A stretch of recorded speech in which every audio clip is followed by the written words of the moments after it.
You've seen the ads. You've heard the promises, but real riders know better. These 7 motorcycle brands are quietly burning through their last chance with owners, and the warning signs are everywhere. Stick around, because by the time we hit number 1, you'll understand why they're being left behind. Number 7, Lifan. Some riders thought they were getting a smart deal. What they actually got was a frustrating, wrench-heavy ownership experience with very little reward. At first glance, the lineup from this Chinese manufacturer promised affordability, simple design, and retro charm. But beneath the surface, it revealed a troubling pattern of low-grade materials, questionable engineering choices, and serious long-term durability concerns. Most Lifan motorcycles rely on air-cooled, carbureted engines that hover around the 125 to 250 cubic centimeter range. While that might seem sufficient for beginners or city riding, many owners report issues right from the break-in period. These engines often arrive poorly tuned from the factory, requiring adjustments before a proper ride is even possible. And that is only the beginning. Reports of faulty ignition systems, cracked cases, premature clutch failure, and idle surging are common across models. The metal quality used in critical components is frequently cited as a weakness. Riders have documented frame welds separating, foot pegs breaking off, and handlebars warping under pressure. Rust often appears within the first year of ownership, even in dry climates. The braking systems, usually a single front disc and rear drum setup, offer minimal bite and fade quickly during extended use. Suspension is another sore point, with pogo stick behavior over rough roads and no real damping to speak of. Comfort suffers, and so does control. Electrical systems present their own set of issues. Wiring harnesses lack proper shielding and connectors, leading to exposed cables, shorts, and frustrating diagnostics. Basic features like the horn, turn signals, and lights often fail unpredictably. Digital gauges, where offered, are unreliable, flickering or shutting down entirely under normal vibration. Many riders find themselves spending more time diagnosing faults than riding. Parts availability is a gamble. Lifan has no consistent national parts network in the United States, and even basic components must often be sourced from overseas vendors. Wait times are measured in weeks, not days. And when those parts arrive, quality is inconsistent. Mechanics familiar with the brand are rare, forcing owners into costly trial-and-error repairs or long searches for help. For the older American rider who wants something they can rely on and maintain over time, this is the exact opposite of what they're looking for. What's most concerning is the false economy. While Lifan motorcycles may cost only a fraction of a major Japanese or American model up front, the hidden costs pile up quickly. Mounting repair bills, long downtimes, and the complete lack of resale value leave many owners regretting their decision. These bikes often end up parked permanently after a year or two, with frustrated riders returning to trusted legacy brands despite the higher price tag. Value, after all, is not measured only in dollars spent, but in confidence earned. The styling may look decent, the price may seem right, but the ownership experience tells a very different story. This is not a brand that supports its riders. It is not a brand built for the long haul, and it certainly is not a brand ready to earn the trust of seasoned American riders who know what real quality feels like. If you've ever owned one of these brands or got burned by bad reliability, smash that like button and tell us your story below. Your voice makes these videos worth it. The next bike on this list proves that design alone is not enough, because when the parts fail, style cannot save you. Number 6, Keeway. For riders drawn in by aggressive styling and sleek lines, this brand seemed like a low-cost gateway into motorcycling. Keeway motorcycles often catch attention with their sporty fairings, bold paint schemes, and muscular posturing that hints at performance. But that visual appeal is exactly where the story ends.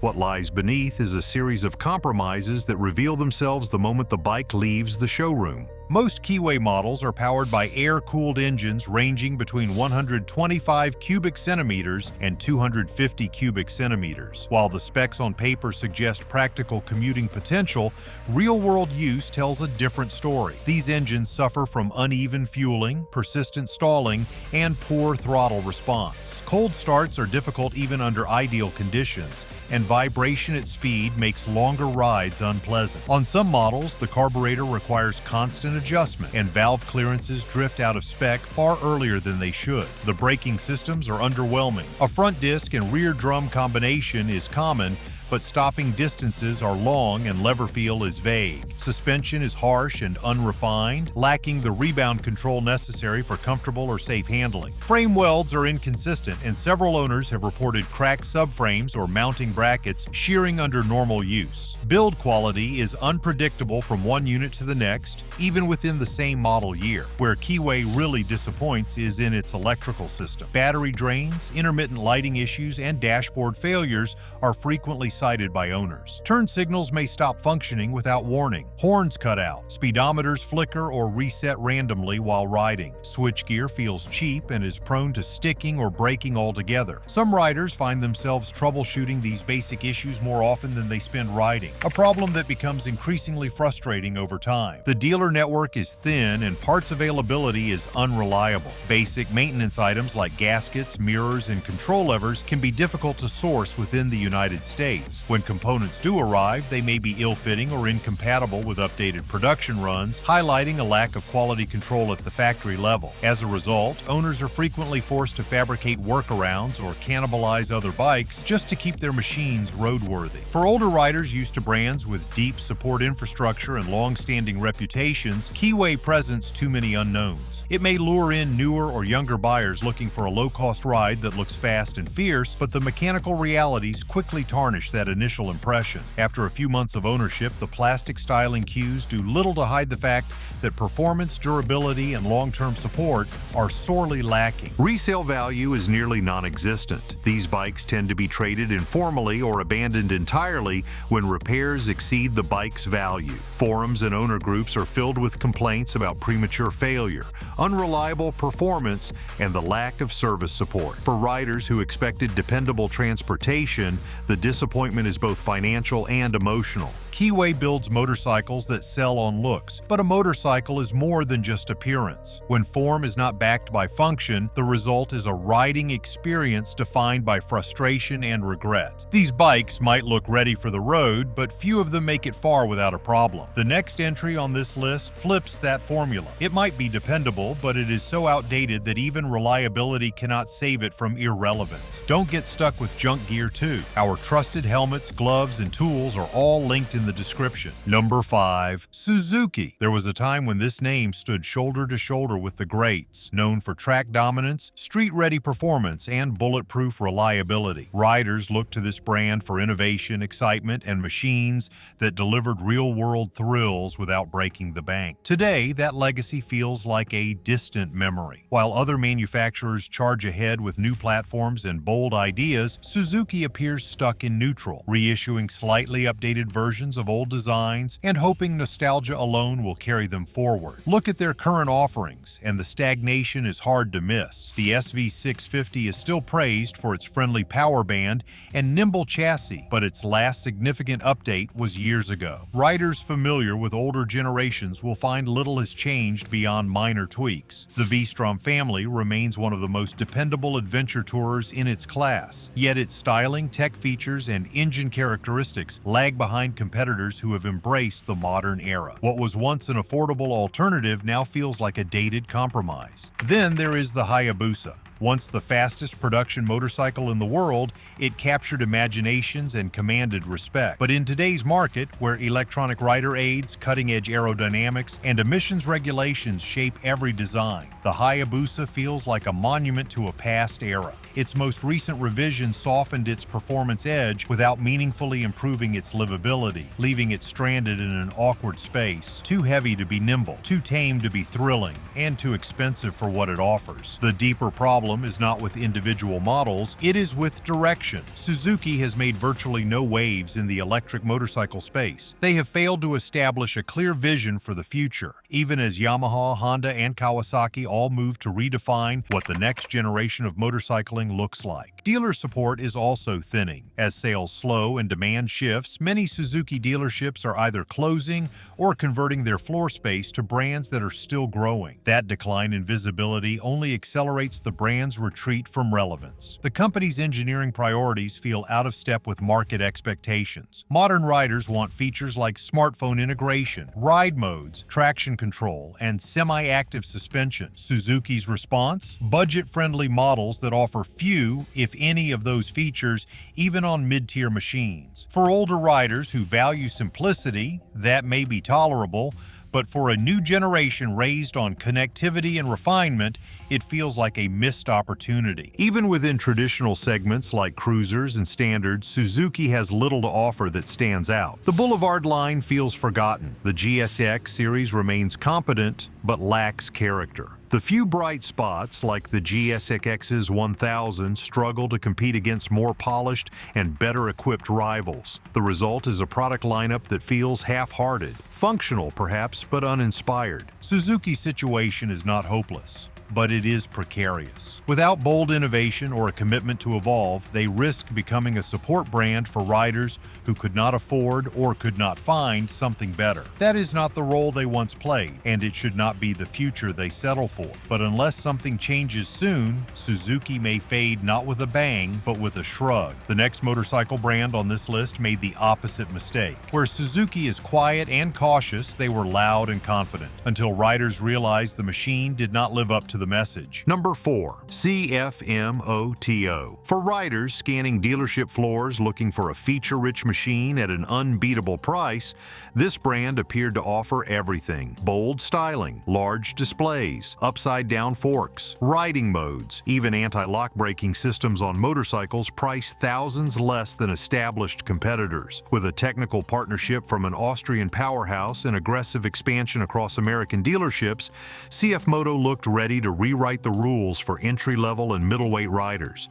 But those early promises have turned into persistent regrets for many owners. The first sign of trouble usually comes within the first few thousand miles. Components that should hold up, such as foot controls, bar switches, and exhaust mounts, begin to wear, loosen, or fail. Even bikes that remain mechanically sound often suffer from electronic quirks. Speedometers flicker. Check engine lights trigger without cause. Ride modes freeze mid-session. Simple diagnostics turn into complex repairs requiring proprietary tools that many service departments lack. The engines, often ranging between 292 cubic centimeters and 693 cubic centimeters depending on the model, deliver acceptable power on paper. However, tuning is inconsistent. Some riders report jerky throttle response in low gears, poor fuel mapping, and hesitation at highway speeds. Fuel injection systems are sometimes erratic, especially in changing altitudes or climates. While the larger engines, particularly those derived from Austrian designs, show promise, execution at the factory level is uneven at best. Build quality raises more concerns. Welds vary in consistency from unit to unit. Fasteners rust prematurely. Paint and trim, although visually impressive at a glance, begin to peel or discolor with minimal exposure. The body panels that look sharp in press photos often feel brittle in hand. Vibrations at higher speeds cause bolts to back out, mirrors to rattle, and panels to buzz. While some issues can be addressed under warranty, others fall into gray areas, especially as dealers debate whether the damage was rider-induced or manufacturer-based. And this is where cfmoto's Achilles heel becomes clear: dealer and parts support. In many regions, authorized service centers are hard to find. Even when a dealership does carry the brand, technicians may be unfamiliar with the quirks of each model. Wait times for warranty decisions are lengthy. Replacement parts, especially for newer models, can take weeks or longer to arrive. Some owners report that their motorcycles sat for over a month waiting for minor components, such as turn signal assemblies or throttle sensors. Resale value is another sore spot. Because cfmoto still carries the stigma of low-quality Chinese motorcycles, even improved engineering and design have not translated into consumer confidence. Used models lose their value rapidly. Riders attempting to trade in or sell privately often find little interest from dealers or buyers. Even low-mileage, well-maintained units command a fraction fraction of what they cost new. For older American riders who value brand heritage, proven reliability, and long-term support, CFmoto remains a gamble. It may appeal to younger or first-time buyers drawn to the feature list and the price tag, but those features come with a cost, usually in downtime, frustration, and the absence of a strong support network when things go wrong. The next motorcycle brand has no such excuse. It is American, it is established, and yet it still cannot seem to figure out who it wants to be. Number 3. Indian. When this American manufacturer was revived under new ownership, it looked like a true comeback story. The motorcycles were bold, the marketing was aggressive, and the goal was clear. Challenge Harley-Davidson head-on with American-built machines that combined heritage styling with modern engineering. For a moment, it worked. Riders were curious. Dealerships opened, and the chrome was polished to perfection. But the shine did not last long. Indian launched with high expectations and high prices to match. The Scout earned early praise for its balance of performance and design, but it has gone nearly a decade with only modest updates. Its liquid-cooled engine, which once felt modern, now competes against a wave of more refined, better-equipped middleweight cruisers. Riders who once saw it as a fresh alternative now see it as an aging platform being stretched beyond its prime. The Chief returned with classic lines and modern features, but it never shook the label of being a Harley light. From riding position to engine character, comparisons are inevitable and unfavorable. While Harley continues to refine the Milwaukee 8 and 114 engines, Indian's Thunderstroke feels increasingly dated, delivering heat, weight, and torque, but lacking the mechanical refinement that modern riders now expect. Fit and finish varies widely between units, and owners frequently report cosmetic flaws, rattling hardware, and inconsistent assembly quality. The FTR was Indian's big swing at the sports standard market, a flat track-inspired street bike meant to bring in younger riders and break the cruiser mold. But between awkward ergonomics, excessive weight, and limited comfort, it failed to gain traction. What was intended to be a halo product ended up being an orphan in the lineup, with sales that fizzled almost immediately after launch. Worse, its pricing placed it alongside much more capable machines from Japan and Europe, exposing its limitations. Indian's strategy seems conflicted. One moment, the brand promotes classic American muscle. The next, it's pushing race-inspired bikes with digital dashboards and sport tires. Then it pivots to baggers with touchscreen displays and adaptive lighting. Instead of refining a core identity, Indian floods the showroom with parallel ideas, and few of them stick. For riders who value consistency, that inconsistency creates doubt. Is Indian about timeless cruisers, cutting-edge sport bikes, or modern touring? Right now, it is not about any one thing strongly enough. Resale value is another concern. Compared to Harley-Davidson, Indian motorcycles drop in value faster, especially for models outside the touring class. The lack of long-term brand loyalty plays a role. While Harley owners often buy 2 or 3 bikes in a lifetime, many Indian owners report switching away after just one. Dealer networks remain limited, especially in rural areas, which makes parts and service availability a gamble. If you're not near a major city, you may be facing long drives, or worse, long waits,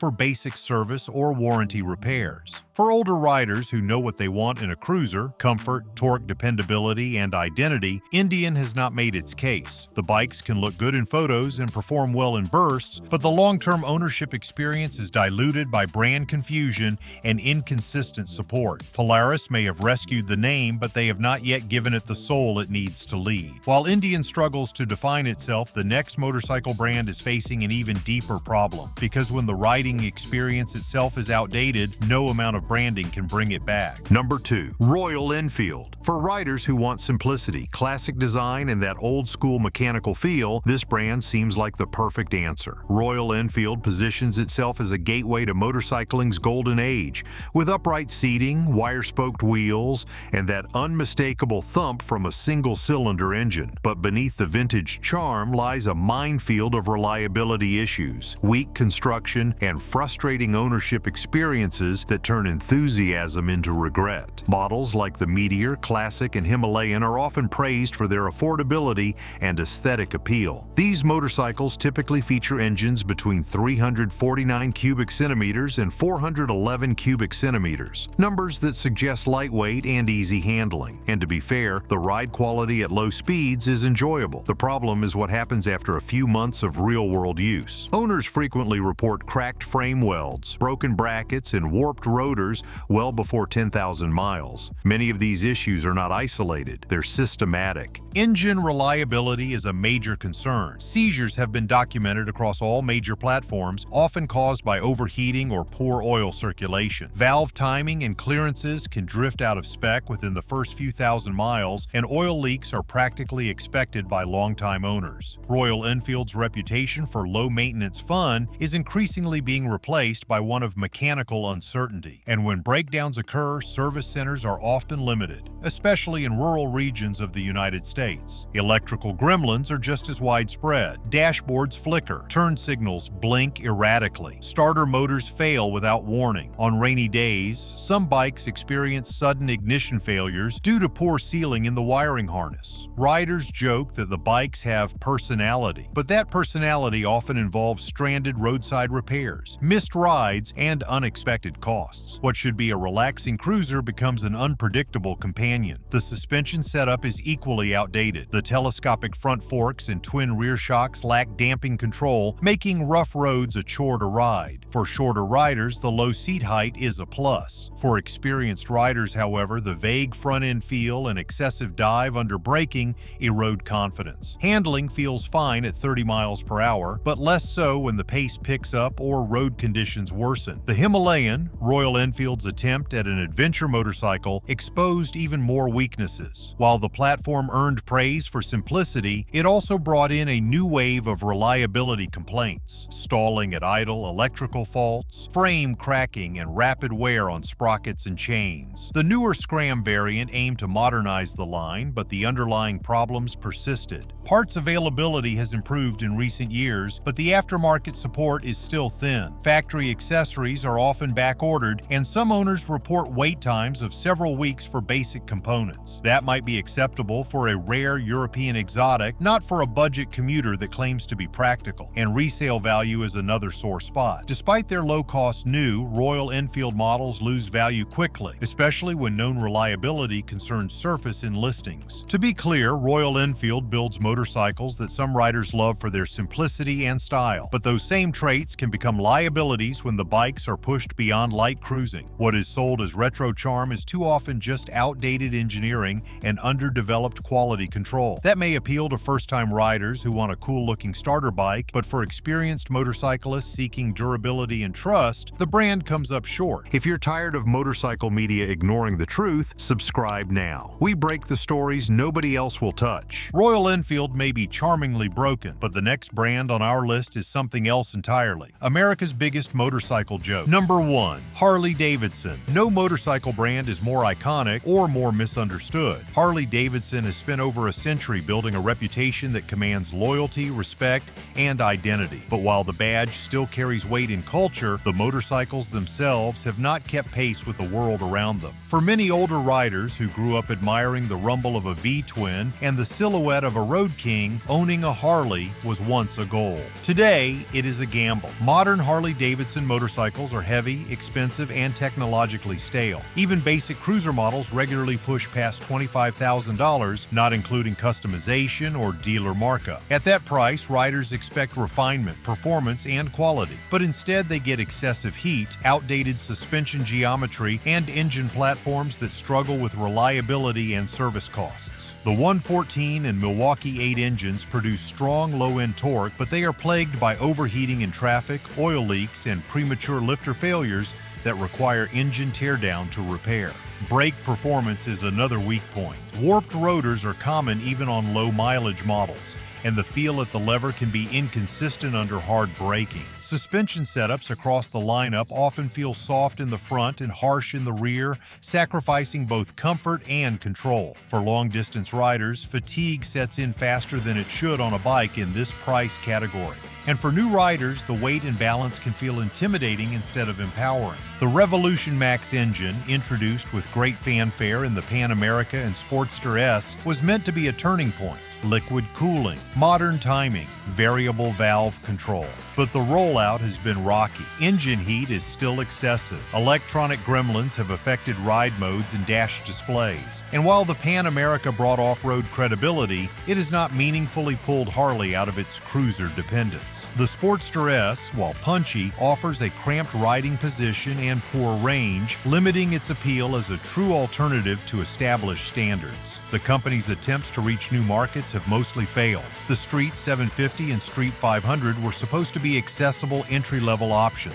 What they delivered was poor build quality, harsh ride dynamics, and uninspiring performance. Both models were quietly discontinued after lackluster sales. The Livewire was Harley's electric gamble, a six-figure investment into a platform that launched at nearly $30,000 and was promptly ignored by its own core audience. With limited range, minimal charging infrastructure, and sky-high pricing, it became a showroom anchor instead of a flagship. Resale value, once a strength of the brand, has also collapsed. Many newer models depreciate faster than their Japanese or European counterparts. Dealers struggle to move trade-ins without steep discounts, and used buyers increasingly see Harley as overpriced and overhyped. Even fully loaded touring models with custom paint and low mileage sit on lots for months, while buyers turn to more modern, more capable alternatives. What Harley still excels at is branding. The merchandise, the lifestyle marketing, the dealership events, they still draw a crowd. But you cannot ride a logo. You ride a machine. And for $25,000 or more, that machine should deliver on every front: performance, comfort, dependability, and innovation. Harley-Davidson delivers one thing well: heritage. But heritage alone does not justify a premium if the product cannot match it. Some of these bikes have fallen hard, but what Honda just revealed for 2026 might completely flip the script. Bold designs, powerful upgrades, and 5 brand new machines that left the entire industry stunned. Watch that video next. And don't forget to like, comment, and subscribe to support more brutally honest motorcycle reporting.